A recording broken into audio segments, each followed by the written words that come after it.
ओम शांति। 14 अप्रैल 2021 बाबा के आज के महावाक्य हैं।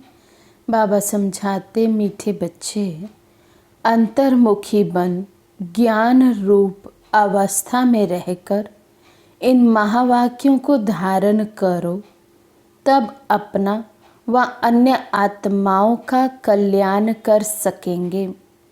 अपने मन व दिल रूपी मंदिर को ईश्वरीय गुणों रूपी मूर्तियों से सजाओ और पवित्र संकल्पों की खुशबू फैलाओ। प्रश्न है, सर्वोत्तम सच्ची सर्विस कौन सी है? यथार्थ सर्विस का सूक्ष्म और महीन राज क्या है? बाबा समझाते, जब किसी से कोई भूल होती है तो उसे सावधान करने के साथ सूक्ष्म रीति से अपनी योग शक्ति उन तक पहुंचाकर उनके अशुद्ध संकल्पों को भस्म करना, यही सर्वोत्तम सच्ची सर्विस है। साथ साथ अपने ऊपर भी अटेंशन देना, मनसा में भी कोई अशुद्ध संकल्प उत्पन्न ना हो, इसमें खुद भी सावधान रहना और दूसरों प्रति ऐसी दिव्य सर्विस करना, यही सर्विस का सूक्ष्म और महीन राज है। ओम शांति। हर एक पुरुषार्थी बच्चे को पहले अंतर्मुख अवस्था अवश्य धारण करनी है। अंतर्मुखता में बड़ा ही कल्याण समाया हुआ है। इस अवस्था से ही अचल, स्थिर, धैर्यवत, निर्माण चित्त इत्यादि दैवी गुणों की धारणा हो सकती है तथा संपूर्ण ज्ञानमय अवस्था प्राप्त हो सकती है। अंतर्मुख ना होने के कारण वे संपूर्ण ज्ञान रूप अवस्था नहीं प्राप्त होती, क्योंकि जो भी कुछ महावाक्य सम्मुख सुने जाते हैं, अगर उसे गहराई में जाकर ग्रहण नहीं करते, सिर्फ उन महावाक्यों को सुनकर रिपीट कर देते हैं, तो वे महावाक्य वाक्य हो जाते हैं। जो ज्ञान रूप अवस्था में रहकर महावाक्य नहीं सुने जाते, उन महावाक्यों पर माया का परछाया पड़ जाता है। अब ऐसी माया के अशुद्ध वाइब्रेशन से भरे हुए महावाक्य सुनकर सिर्फ रिपीट करने से खुद सहित औरों का कल्याण होने के बदले अकल्याण हो जाता है। इसलिए हे बच्चों, एकदम अंतर्मुखी बन जाओ। तो आज बाबा हमें कैसे ये महावाक्य सुनने हैं उसकी विधि बता रहे हैं। बाबा कहते जितना हम अंतर्मुखी होकर गहराई से इन महावाक्यों को सुनते हैं, उतना ही हम जीवन में धारण कर पाएंगे। अपने कल्याण के साथ साथ अन्य आत्माओं का भी कल्याण कर सकते हैं। बाबा कहते आपका ये मन मंदिर सदृश्य है। जैसे मंदिर से सदैव खुशबू आती है, ऐसे मन मंदिर जब पवित्र बनता है तो संकल्प भी पवित्र इमर्ज होते हैं। जैसे मंदिर में सिर्फ पवित्र देवी देवताओं के ही चित्र रखे जाते हैं, ना कि दैत्यों के, ऐसे तुम बच्चे अपने मन व दिल रूपी मंदिर को सर्व ईश्वरीय गुणों की मूर्तियों से सजा दो। वो गुण है निर्मोह, निर्लोभ, निर्भय, धैर्यवत, निरअहंकार इत्यादि, क्योंकि ये सब तुम्हारे ही दिव्य लक्षण हैं। आप बच्चों को अपने मन मंदिर को उजियारा अर्थात संपूर्ण शुद्ध बनाना है। जब मन मंदिर उजियारा बने तब ही अपने उजियारे प्यारे वैकुंठ देश में चल सके। तो अब अपने मन को उज्जवल बनाने का प्रयत्न करना है तथा मन सहित विकारी कर्मेंद्रियों को वश करना है, परंतु ना सिर्फ अपना मगर अन्य प्रति भी यही दिव्य सर्विस करनी है। वास्तव में सर्विस का अर्थ अति सूक्ष्म और महीन है। ऐसा नहीं कि किसी की भूल पर सिर्फ सावधान करना इतने तक सर्विस है, परंतु नहीं, उनको सूक्ष्म रीति अपनी योग की शक्ति पहुँचाएं, उनके अशुद्ध संकल्प को भस्म कर देना, यही सर्वोत्तम सच्ची सर्विस है।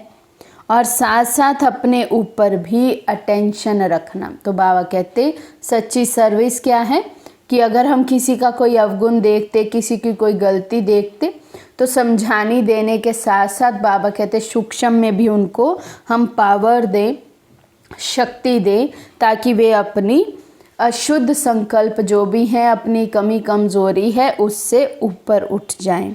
साथ ही साथ बाबा कहते अपने ऊपर भी खूब अटेंशन रखना है। ना सिर्फ वाचा अर्थार्थ कर्मणा तक, मगर मनसा में भी कोई अशुद्ध संकल्प उत्पन्न होता है तो उनका वाइब्रेशन अन्य के पास जाए सूक्ष्म रीति अकल्याण करता है, जिसका बोझ खुद पर आता है और वही बोझ बंधन बन जाता है। इसलिए हे बच्चों, खुद सावधान रहो, फिर अन्य प्रति वही दिव्य सर्विस करो। यही आप सेवाधारी बच्चों का अलौकिक कर्तव्य है। ऐसी सर्विस करने वालों को फिर अपने प्रति कोई भी सर्विस नहीं लेनी है। भल कभी कोई अनायास भूल हो भी जाए तो उसे अपने बुद्धि योग बल से सदैव के लिए करेक्ट कर देना है। ऐसा तीव्र पुरुषार्थी थोड़ा भी इशारा मिलने से शीघ्र महसूस करके परिवर्तन कर लेता है और आगे के लिए अच्छी रीति अटेंशन रख चलता है।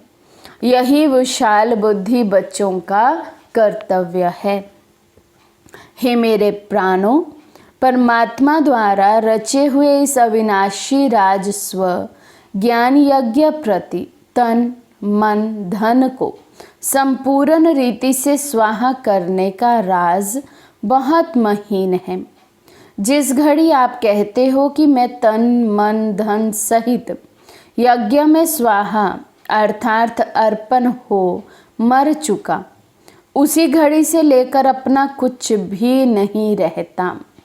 उसमें भी पहले तन मन को संपूर्ण रीति से सर्विस में लगाना है। जब सब कुछ यज्ञ अथवा परमात्मा के प्रति है तो फिर अपने प्रति कुछ रह नहीं सकता।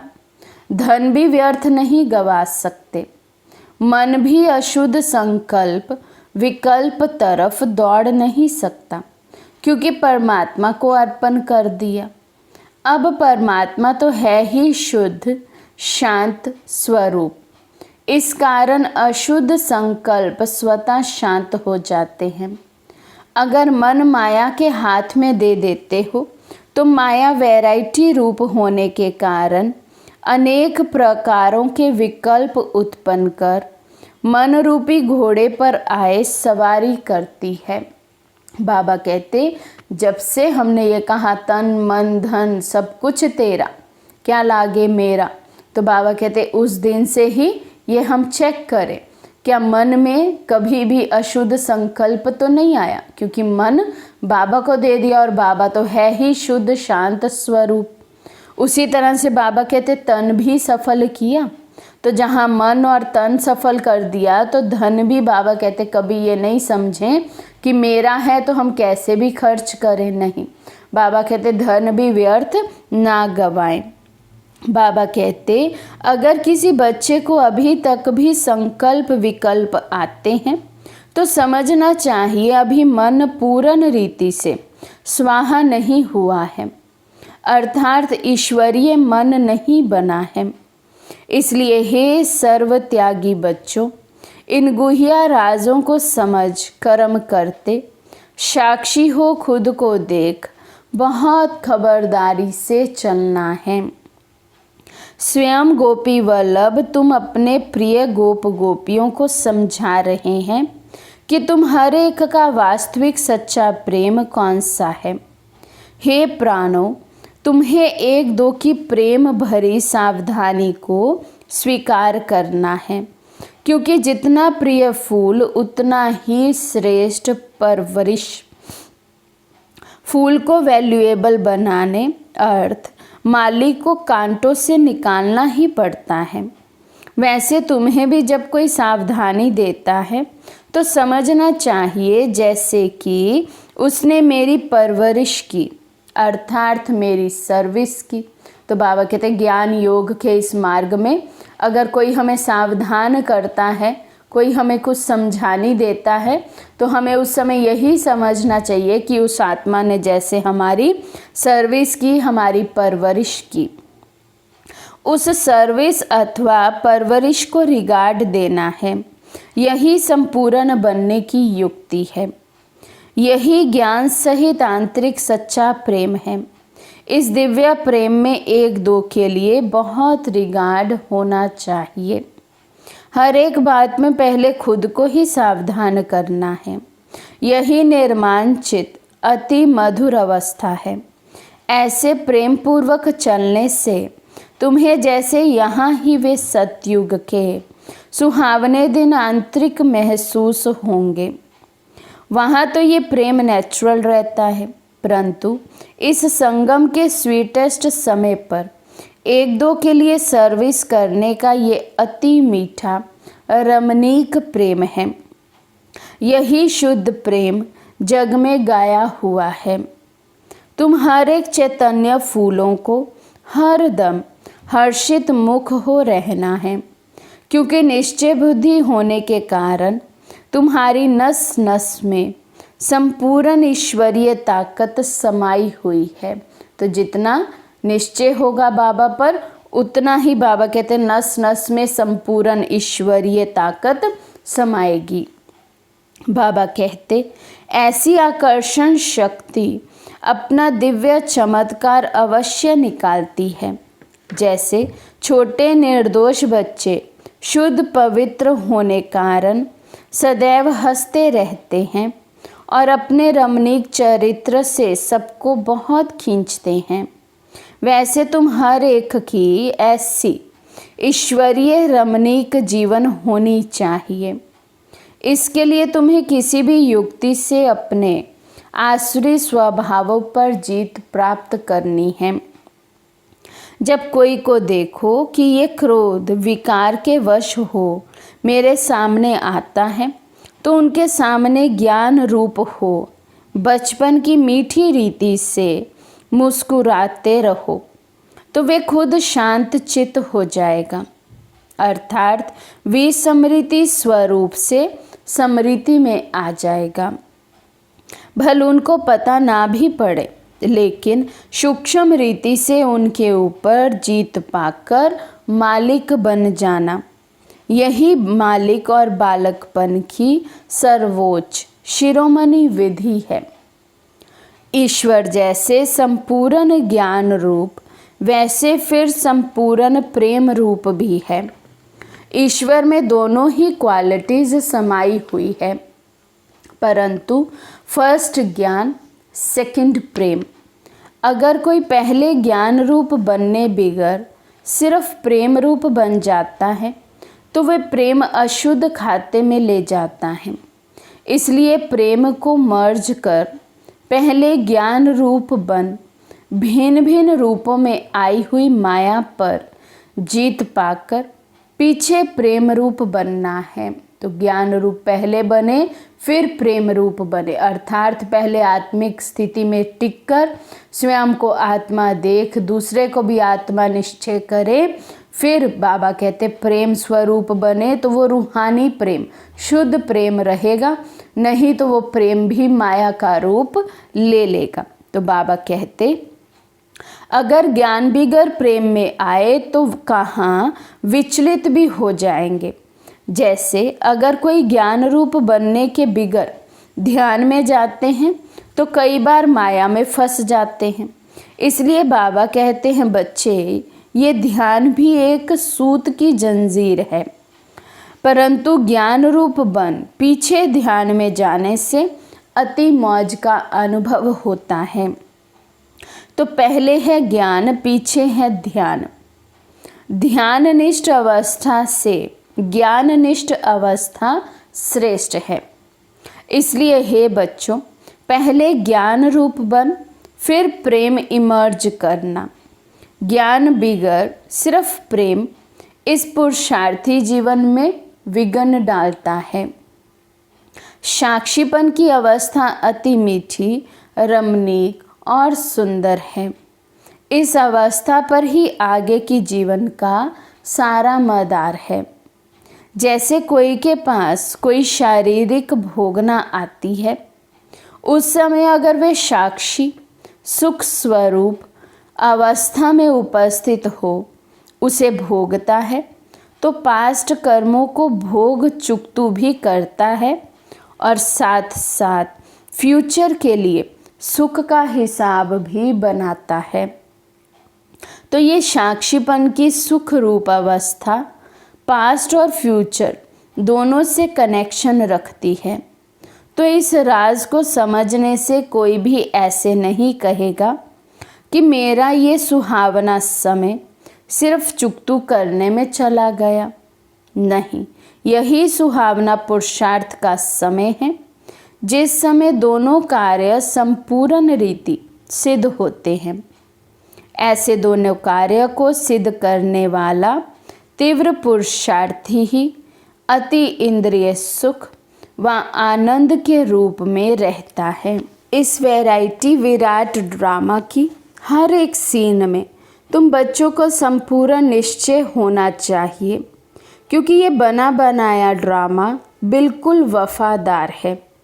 देखो, ये ड्रामा हर एक जीव प्राणी से उनका पार्ट पूर्ण रीति से बजवाता है। भल कोई रॉन्ग है तो वे रॉन्ग पार्ट भी पूर्ण रीति से बजाता है। ये भी ड्रामा की नोंद है। जब रॉन्ग और राइट दोनों ही प्लान में नूंधे हुए हैं तो फिर कोई बात में संशय उठाना ये ज्ञान नहीं है, क्योंकि हर एक एक्टर अपना अपना पार्ट बजा रहा है।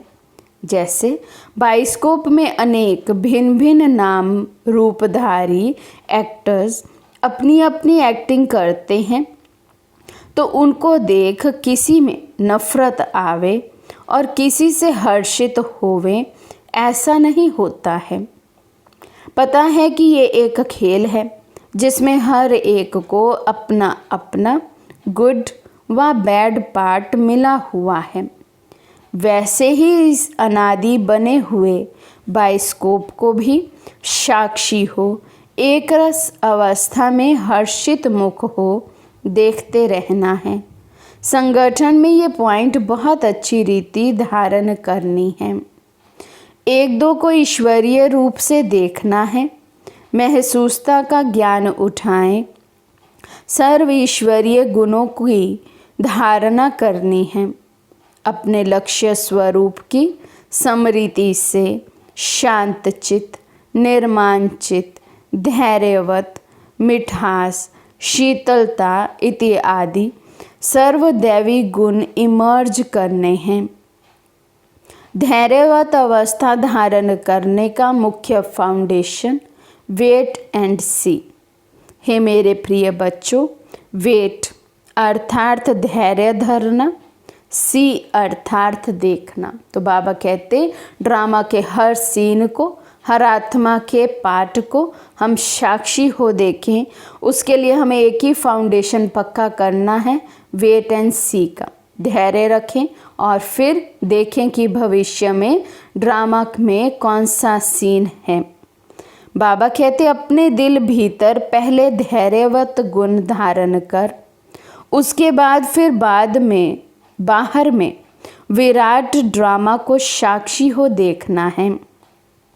जब तक कोई भी राज सुनने का समय समीप आवे, तब तक धैर्यवत गुण की धारणा करनी है। समय आने पर उस धैर्यता के गुण से राज सुनने में कभी भी विचलित नहीं होंगे। इसलिए हे पुरुषार्थी प्राणों, ज़रा ठहरो और आगे बढ़कर राज देखते चलो। इस ही धैर्यवत अवस्था से सारा कर्तव्य संपूर्ण रीति से सिद्ध होता है।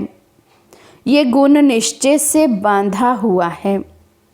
ऐसे निश्चय बुद्धि साक्षी दृष्टा हो, हर खेल को हर्षित चेहरे से देखते, आंतरिक धैर्यवत और अडोल चित रहते हैं। यही ज्ञान की परिपक्व अवस्था है, जो अंत में संपूर्णता के समय प्रैक्टिकल में रहती है। इसलिए बहुत समय से लेकर इस साक्षीपन की अवस्था में स्थित रहने का परिश्रम करना है। जैसे नाटक में एक्टर को अपना मिला हुआ पार्ट पूर्ण बजाने अर्थ आगे से ही रिहर्सल करनी पड़ती है, वैसे तुम प्रिय फूलों को भी आने वाली भारी परीक्षाओं से योग बल द्वारा पास होने के लिए आगे से ही रिहर्सल अवश्य करनी है। तो बाबा कहते फुल एंड फाइनल जब पेपर आएगा, विनाश काल होगा, उस समय के लिए परीक्षाएं जो होंगी उन्हें पार करने के लिए पहले से ही रिहर्सल करनी है, पहले से ही अपने आप को पक्का रखना है। बाबा कहते लेकिन बहुत समय से लेकर अगर ये पुरुषार्थ किया हुआ नहीं होगा तो उस समय घबराहट में फेल हो जाएंगे। इसलिए पहला अपना ईश्वरीय फाउंडेशन पक्का रख दैवी गुणधारी बन जाना है। ज्ञान स्वरूप स्थिति में स्थित रहने से स्वतः शांत रूप अवस्था हो जाती है। जब ज्ञानी तो आत्मा बच्चे इकट्ठे बैठकर मुरली सुनते हैं तो चारों तरफ शांति का वायुमंडल बन जाता है, क्योंकि वे कुछ भी महावाक्य सुनते हैं तो आंतरिक डीप चले जाते हैं। डीप जाने के कारण आंतरिक उन्हों को शांति की मीठी महसूसता होती है। अब इसके लिए कोई खास बैठकर मेहनत नहीं करनी है, परंतु ज्ञान की अवस्था में स्थित रहने से ये गुण अनायास आ जाता है। तुम बच्चे जब सवेरे सवेरे उठकर एकांत में बैठते हो तो शुद्ध विचारों रूपी लहरें उत्पन्न होती है। उस समय बहुत उपराम अवस्था होनी चाहिए। फिर अपने निज शुद्ध संकल्प में स्थित होने से अन्य सब संकल्प आपे ही शांत हो जाएंगे और मन अमन हो जाएगा, क्योंकि मन को वश करने अर्थ भी कोई ताकत तो अवश्य चाहिए। इसलिए पहले अपने लक्ष्य स्वरूप के शुद्ध संकल्प को धारण करो। जब आंतरिक बुद्धि योग कायदे प्रमाण होगा तो तुम्हारी ये निर्संकल्प अवस्था स्वतः हो जाएगी। अच्छा, मीठे मीठे सिखिल दे ज्ञान गुलजारी, ज्ञान सितारों प्रति माता पिता बाप दादा का याद प्यार और गुड मॉर्निंग। रूहानी बाप की रूहानी बच्चों को नमस्ते। हम रूहानी बच्चों की रूहानी बाप दादा को दिल व जान शिकवा प्रेम से नमस्ते नमस्ते नमस्ते जी। धारणा के लिए मुख्य सार। फर्स्ट पॉइंट है अपने लक्ष्य स्वरूप की स्मृति से शांत चित, निर्माण चित, धैर्यवत, मिठास, शीतलता आदि सर्वदैवी गुण धारण करने हैं। सेकंड पॉइंट है निश्चय बुद्धि साक्षी दृष्टा हो, इस खेल को हर्षित चेहरे से देखते आंतरिक धैर्यवत और अडोल चित रहना है। बहुत समय से लेकर इस साक्षीपन की अवस्था में स्थित रहने का परिश्रम करना है। आज का वरदान है स्नेह और शक्ति रूप के बैलेंस द्वारा सेवा करने वाले सफलता मूर्त भव। स्नेह और शक्ति रूप के बैलेंस द्वारा सेवा करने वाले सफलता मूर्त भव। जैसे एक आँख में बाप का स्नेह और दूसरी आँख में बाप द्वारा मिला हुआ कर्तव्य अर्थात सेवा सदा स्मृति में रहता है, ऐसे स्नेही मूर्त के साथ साथ अभी शक्ति रूप भी बनो। स्नेह के साथ साथ शब्दों में ऐसा जोहर भी हो जो किसी का भी हृदय विदीर्ण कर दे। जैसे माँ बच्चों को कैसे भी शब्दों में शिक्षा देती है तो माँ के स्नेह कारण वे शब्द तेज व कड़वे महसूस नहीं होते। ऐसे ही ज्ञान की जो भी सत्य बातें हैं उन्हें स्पष्ट शब्दों में दो, लेकिन शब्दों में स्नेह समाया हुआ हो तो सफलता मूर्त बन जाएंगे। स्लोगन है, सर्वशक्तिमान बाप को साथी बना लो तो पश्चाताप से छूट जाएंगे। सर्वशक्तिमान बाप को साथी बना लो तो पश्चाताप से छूट जाएंगे। अच्छा, ओम शांति।